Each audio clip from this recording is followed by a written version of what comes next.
Lúčenie pozná každý z nás. V lúčení je oheň a aj mráz. Lúčenie podobá sa návratom.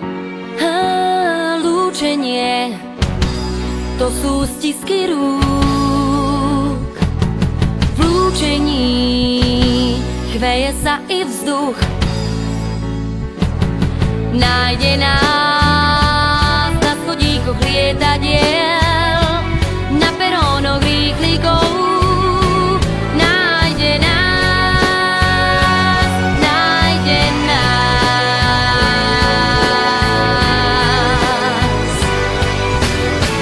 Každý človek túži niekomu mávať, keď sa jeho vagón rozbieha vďať. Keď sa človek lúči, myslí na návrat.